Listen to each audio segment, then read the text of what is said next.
Jodie Williams, Peace Nobel winner and world-renowned peace activist, welcome to Al-Arabiya. Thank you for having me. Thank you. I'd like to start by saying you are an activist of some renown around the world. You started with your activism against the war in Vietnam, then against nuclear weapons, then for 11 years you opposed the American military intervention in Central America. You led the campaign to ban landmines, and now leading the campaign to ban lethal autonomous weapons, better known as killer robots. Why should we be afraid from these killer robots? Some people in the world are calling killer robots the third revolution in warfare. The first, of course, was gunpowder. The second was nuclear weapons, and killer robots are the third. These weapons would be able to target and kill you without any human being involved in deciding you should die. Based on what? Based on algorithms, computer programming. I and the people who are part of the campaign to stop killer robots believe it is crossing a moral and ethical Rubicon to allow a machine to decide what human beings get to live and die. Do these weapons actually exist nowadays? They're on the cusp of existing. They certainly have been developed. Some are being tested, but they have not been deployed in combat as of yet, and we are trying to make sure it never happens. The swarm, is that part of it? Swarm is part of it. These would be, for example, drone-type weapons that would be able to communicate with each other. They would be able to determine what tasks this part of the drone swarm would do and what other tasks this part would do, and launch their attack.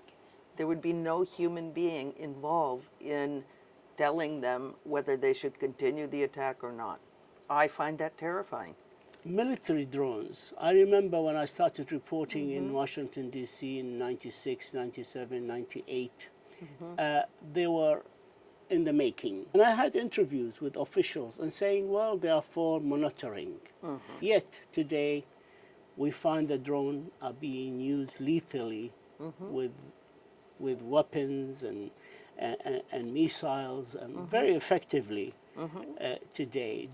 Is that what you fear for the future for these robotic No. weapons? Right now, a drone, the decision to target and kill is still made by a human being. Okay? A drone can fly autonomously, sometimes for thousands of miles, but ultimately the so-called pilot sitting at perhaps Creech Air Force Base in Nevada sees something that is suspicious. And that pilot then directs the drone to go down closer to the suspicious object or human being. And then the pilot looks at that suspicious item and decides whether or not to unleash the Hellfire missiles and kill you. But if the drone is equipped with facial recognition and object recognition, would it be then a lethal autonomous weapon? As long as no human being is making the target and kill decision, it is a killer robot.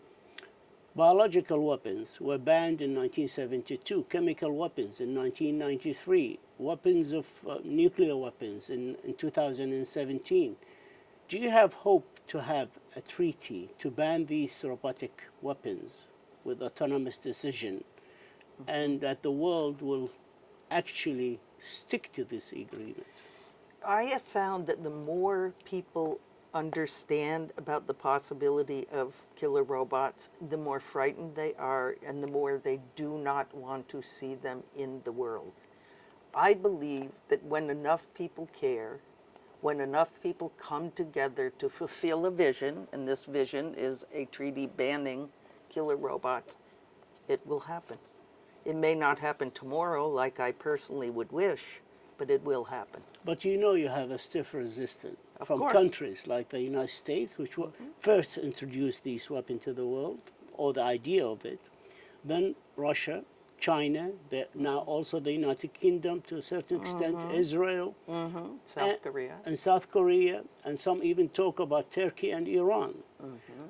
With the resistance of such countries, of heavyweights like China, Russia, and the United States, what chances are you of achieving a worldwide ban on the use of killer robots? This is the same kind of question that was asked about landmines. If the United States and Russia and China won't give them up, does the treaty matter? We have demonstrated very clearly that the treaty matters. 164 nations are part of it.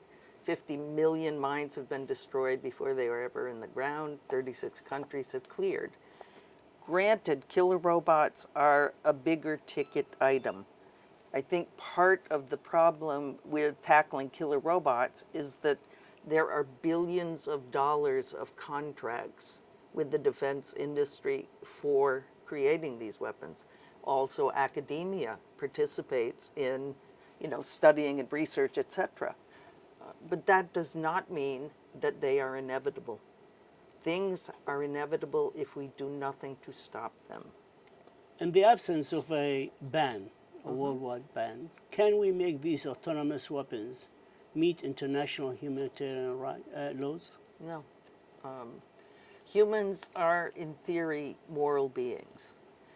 The laws of war were written by human beings for human beings. They were not written by human beings for machines. Machines are amoral. Machines should be at the service of human beings and not the reverse. We should not be at the service of the machine. If you don't get your ban, and you have now how many, 130 130? NGOs in 60 countries? Yes. Yeah, all right.